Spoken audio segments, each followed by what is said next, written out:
खबर जहां के थराली आपदा का आज चौथा दिन है। मौसम साफ है, हेली रेस्क्यू शुरू है। MI-17 के जरिए लोगों को निकालने का काम इस वक्त किया जा रहा है। कल हेली से लाए गए थे कुल 372 लोग। 260 लोगों को मातली हेलीकॉप्टर पर ड्रॉप किया गया है। वहीं शेष को 112 लोग जो बचे उनको जॉली ग्रांट पर ड्रॉप किया गया। तो आप समझिए कि कितनी तेजी के साथ रेस्क्यू ऑपरेशन हो रहा है। अब तक कुल 372 लोग निकाले गए हैं, रेस्क्यू किए गए हैं, जिसमें से 260 लोगों को मातली हेलीकॉप्टर पर उतारा गया और बाकियों को यानी 112 जो बचे उनको जॉली ग्रांट एयरपोर्ट पर उतारा गया है। देखिए, इस वक्त भी फुल फ्लेजेड तरीके से आपदा राहत का कार्य चल रहा है और आज हेली सेवा फिर से एक बार से शुरू होगी, जिससे ज्यादा फंसे लोगों का रेस्क्यू किया जा सके।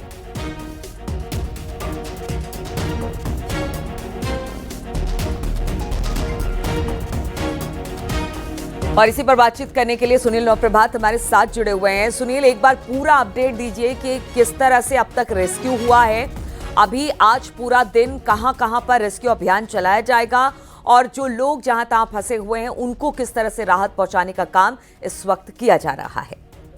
देखिए नीलू, सबसे पहले और ताजा अपडेट ये है कि जिसके हम कुछ देर पहले बातचीत कर रहे थे कि जो MI-17 है वो जॉली ग्रांट से रवाना कर दिया गया है। हाँ। क्योंकि कल जो सबसे बड़ी सफलता मिली थी वो जॉली ग्रांट और माफ कीजिएगा MI-17 और चिनूक हेलीकॉप्टर के जरिए बड़ी संख्या में 372 यात्रियों को, स्थानीय लोगों को वहां से निकाल लिया गया था। अभी जॉली ग्रांट से MI-17 ने उड़ान भरी थी, लेकिन हरसिल वैली में जो बताया गया कि बैड वेदर कंडीशन के कारण वो उसे वापस लौटना पड़ा है। लेकिन जो सामान्य हेलीकॉप्टर हैं उनके जरिए रेस्क्यू अभियान अभी लगातार जारी है। कल हरसिल से धराली और गंगोत्री से 372 लोगों को जॉली ग्रांट एयरपोर्ट और उसके साथ साथ जो उत्तरकाशी डिस्ट्रिक्ट हेडक्वार्टर में है मातली हेलीपैड, वहां पर लोगों को ड्रॉप किया गया। इसके साथ साथ बड़े पैमाने पर जो खाद्यान्न सामग्री थी, जो रसद सामग्री थी, वो भी हरसिल और धराली पहुंचाई गई, क्योंकि रोड कनेक्टिविटी पूरी तरह से डिस्कनेक्ट हो जाने के कारण वहां पर जो आवश्यक सामग्री पहुंचाई जानी थी, जो खाद्यान्न पहुंचाया जाना था, उसकी किल्लत हो रही थी। लिहाजा कल हेली से बड़े मात्रा में रसद सामग्री वहां पर पहुंचाई गई।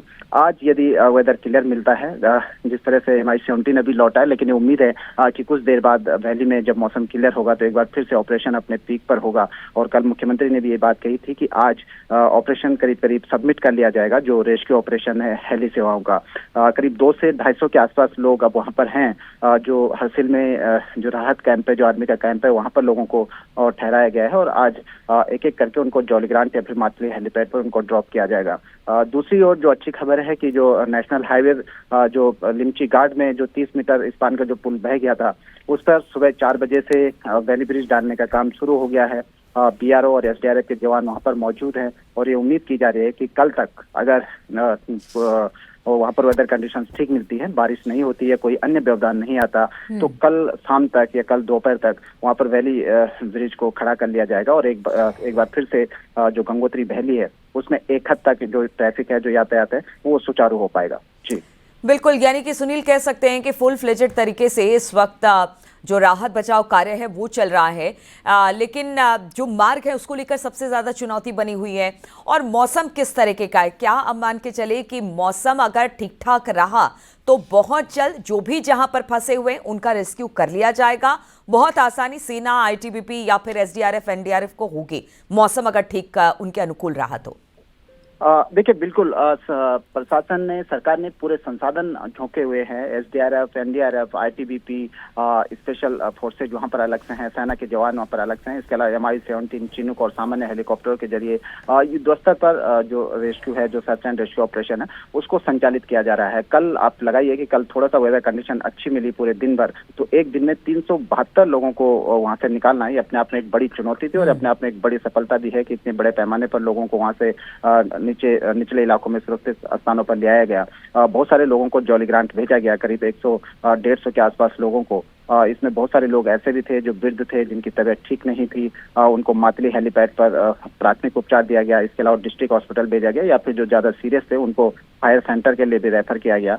कुल मिलाकर यदि आज वेदर कंडीशंस ठीक मिलती हैं, क्योंकि MI-17 जिस तरह से अभी लौटा है, लेकिन ये अर्ली का टाइम था, अर्ली मॉर्निंग का टाइम था, इसीलिए हो सकता है ये वैली है दोपहर बाद जैसे जैसे दिन चढ़ेगा, हो सकता है कि अगर वेदर कंडीशंस अच्छी मिलती हैं तो आज जितने भी वहां पर सेफ फंसे हुए यात्री हैं उन सबको आज निकाल लिया जाएगा। जी ठीक है, बहुत बहुत शुक्रिया आपका सुनील जानकारी देने के लिए। तो कोशिश यही है कि अगर मौसम अनुकूल रहा, मौसम ठीक ठाक रहा तो ज़्यादा से ज़्यादा लोगों का और रेस्क्यू किया जा सकेगा और इसके लिए प्रशासन, सेना सभी इस वक्त मुस्तैद दिखाई दे रहे हैं। बहुत बहुत शुक्रिया आपका।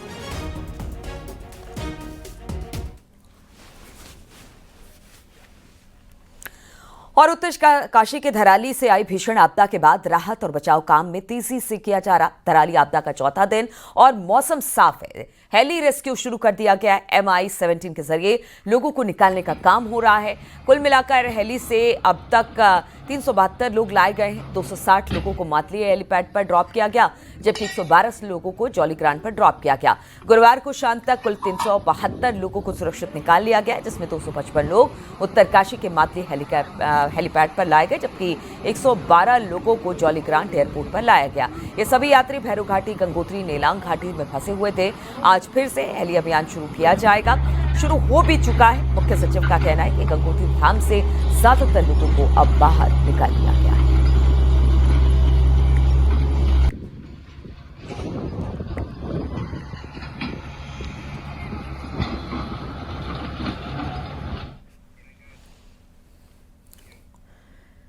धराली में रेस्क्यू ऑपरेशन में जुटी सेना, NDRF, SDRF के कुछ नए वीडियो जारी किए हैं और इन तस्वीरों में आप देखेंगे कि कैसे रेस्क्यू में जुटी एजेंसियां तबाही में फंसे लोगों को सुरक्षित स्थानों पर पहुंचाने का काम कर रही है। धराली, हर्षिल और गंगोत्री से अब तक 372 से ज्यादा लोगों को रेस्क्यू किया जा चुका है। रेस्क्यू ऑपरेशन लगातार जारी है। चिनिक हेलीकॉप्टर की मदद से लोगों को सुरक्षित बाहर निकाला जा रहा है और इसके साथ ही डॉग स्क्वाड की मदद से भी मलबे में फंसे लोगों को की तलाश की जा रही है। साथ ही सेना के जवान लोगों के खाने पीने की चीजें भी सेना के जवान मुहैया करा रहे हैं।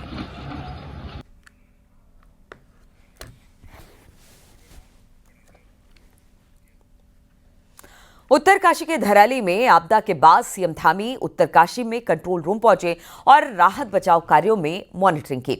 2 दिन में तीसरी बार सीएम कंट्रोल रूम पहुंचे। इस दौरान दिन भर वो राहत कार्यों की समीक्षा भी करते रहे और अधिकारियों को निर्देशित भी करते रहे। सीएम ने वीडियो कॉन्फ्रेंसिंग के जरिए अधिकारियों को निर्देश दिए और फिर हर हालात के लिए तैयार रहने को कहा।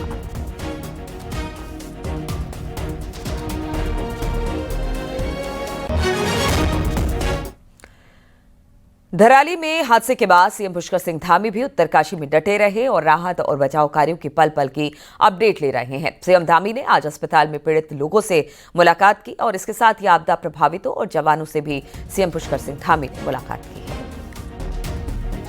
ये 3 तस्वीरें हम आपको दिखा रहे हैं, किस तरह से घायलों से मिलते हुए मुख्यमंत्री धामी, साथ ही जिनका रेस्क्यू करके लाया गया, क्या हुआ उनके साथ, किस तरह से कहां के लोग रहने वाले, कहां जाना है, उनसे मुलाकात की और जवानों से भी बातचीत की कि किस तरह से उनकी तरफ से रेस्क्यू अभियान इस वक्त चलाया जा रहा है।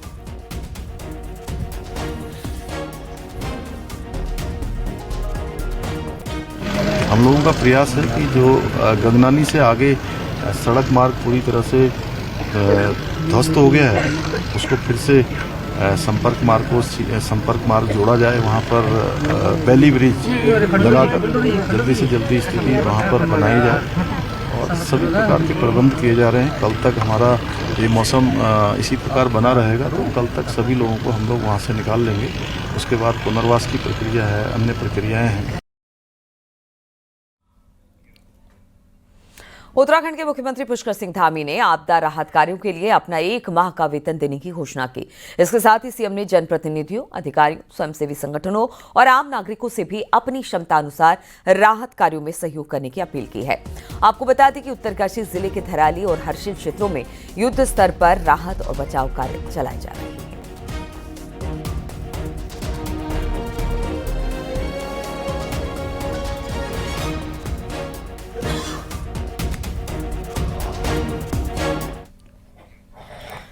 उत्तरकाशी के धराली में आई आपदा के बाद एक तस्वीरें सामने आ रही। धराली में जिस रास्ते से आपदा आई उस रास्ते की ड्रोन तस्वीरें न्यूज़ 18 दिखाने जा रहा है। तो तस्वीरें आप देख रहे हैं, इसी रास्ते में सैलाब आया। ये ड्रोन की वीडियो है, कहां से वो सैलाब बहता हुआ आया और फिर धराली को तबाह करता चला गया। देखिए तस्वीरें ड्रोन के कैमरे से ली गई है। ये वही रास्ता है जहां से पानी का सैलाब आया और पूरी तरह से धराली को तबाह तहस नहस करता चला गया। ये पूरा रास्ता नीचे की तरफ जाता है पहाड़ से होके, और उसके बाद नीचे बसावट जहां भी थी वहां पर भारी नुकसान हुआ।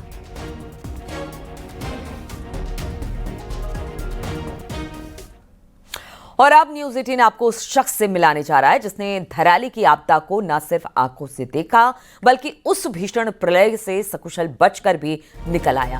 पहले आप इस वीडियो को देखिए।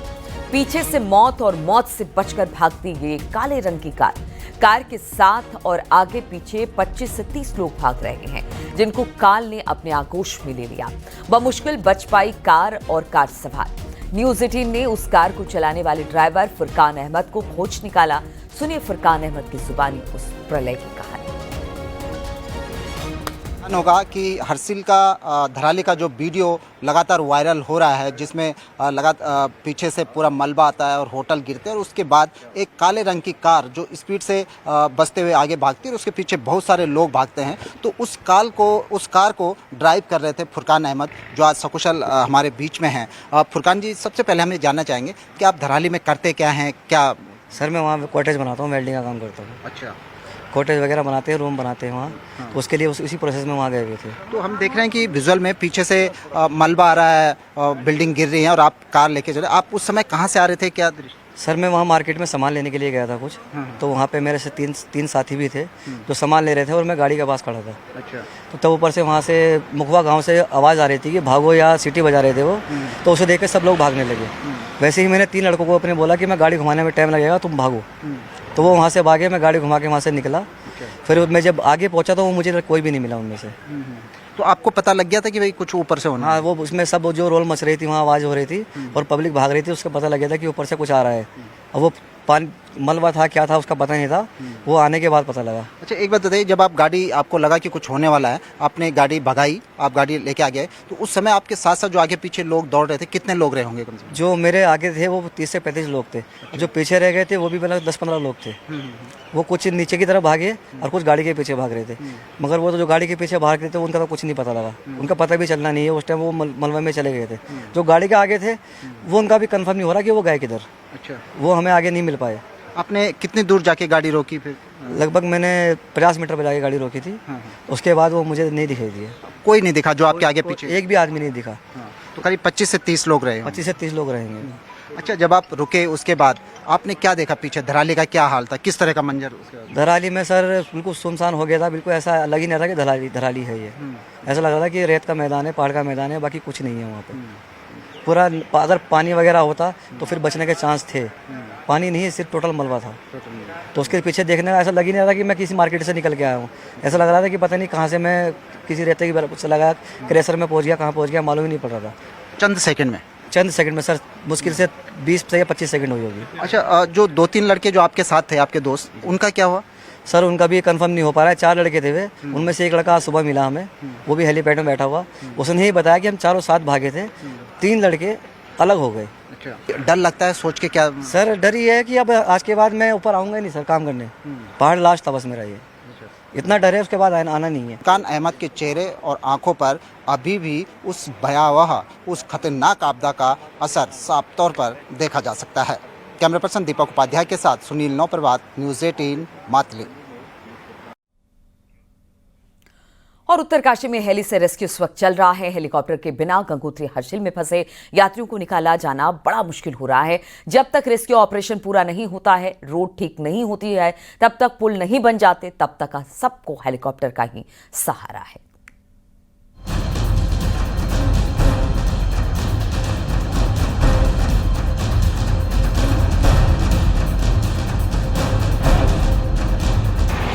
उत्तराखंड सिविल एविएशन के 8 हेलीकॉप्टर, सेना के चिनूक हेलीकॉप्टर, 2 MI-17 हेलीकॉप्टर के पायलट भगवान बनकर आए।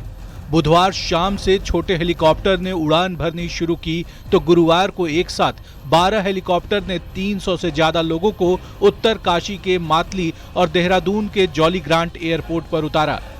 तो अभी तक की जो हमारी कल और आज की सॉर्टीज हैं, लगभग 100 सॉर्टीज हम लोग कर चुके हैं।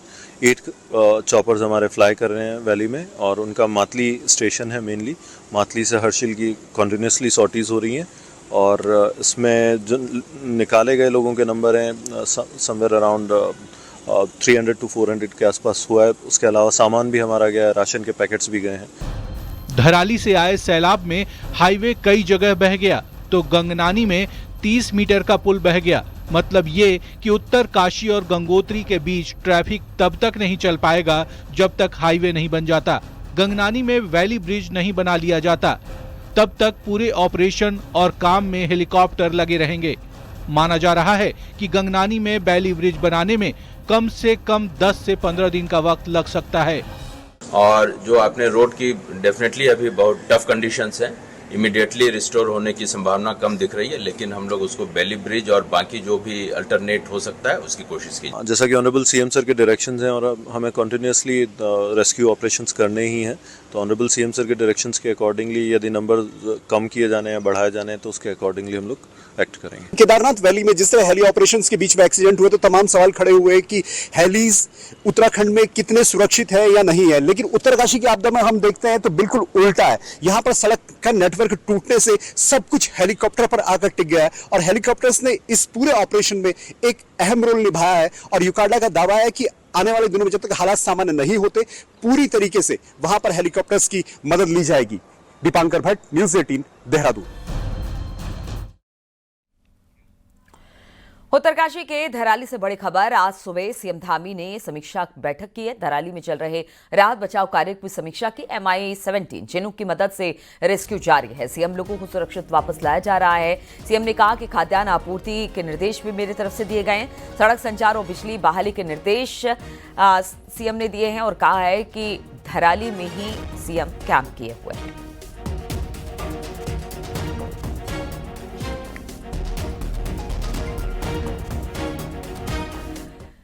सीएम पुष्कर सिंह धामी उत्तरकाशी से पौड़ी पहुंचे, जहां पर सीएम ने पाबौ ब्लॉक में आपदा प्रभावित इलाकों का जायजा लिया। सीएम धामी ने आपदा प्रभावितों से मुलाकात की और इस दौरान सीएम ने आपदा प्रभावितों को हर संभव मदद का भरोसा दिया। कल पाबौ के सेंजी ग्राम में बादल फटा था और यहां नुकसान हुआ था।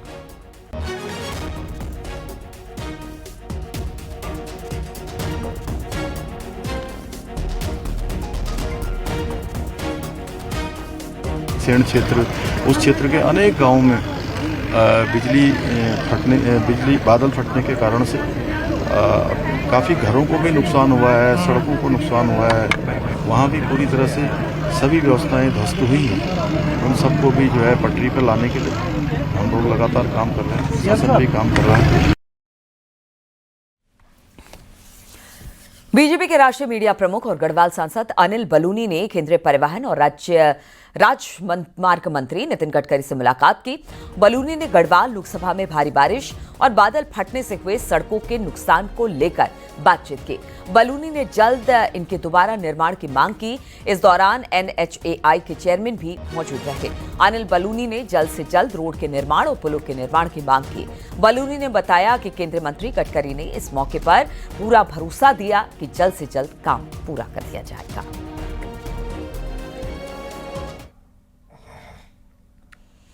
और चमोली से बड़ी खबर आ रही है, जहां पर बद्रीनाथ धाम और हेमकुंड साहिब की यात्रा को फिलहाल रोक दिया गया है। पीपलकोटी में रोड ब्लॉक होने के चलते यात्रा को रोका गया है।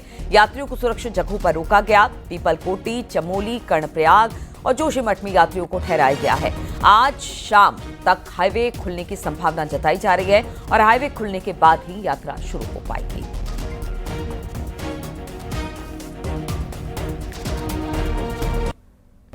उत्तराखंड में पंचायत चुनाव के नतीजे आने के बाद अब जिला पंचायत अध्यक्ष और ब्लॉक प्रमुख के पदों के लिए भी चुनाव तारीखों का ऐलान कर दिया गया है। राज्य निर्वाचन आयोग ने तारीखों का ऐलान किया। 14 अगस्त को वोटिंग की तारीख तय की गई और उसी दिन वोटिंग के बाद नतीजों का ऐलान किया जाएगा। 11 अगस्त को सुबह 11 बजे से नामांकन होगा और उसी दिन नामांकन पत्रों की जांच भी होगी, जबकि 12 अगस्त को नाम वापसी के लिए तारीख तय की गई है। इससे पहले 2 चरणों में पंचायत चुनाव के नतीजे 31 जुलाई को आए थे और अब 14 अगस्त को जिला पंचायत अध्यक्ष और ब्लॉक प्रमुख का चुनाव होगा।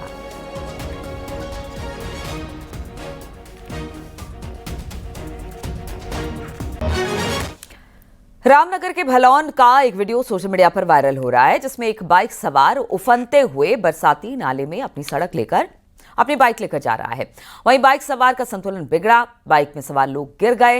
हालांकि वहां पर मौजूद लोग उन्हें बचा ले गए, लेकिन बड़ी घटना होने से टल गई। ये वीडियो अब सोशल मीडिया पर वायरल हो रहा है। आप तस्वीरें देखिए, किस तरह से कोशिश की जा रही थी कि इस उफनते नाले को पार कर लिया जाए, लेकिन अचानक बैलेंस बिगड़ा और ये बाइक सवार नीचे गिर गया। हालांकि लोग बाग वहां पर मौजूद थे, इसलिए बहने से इन सभी को बचा लिया गया।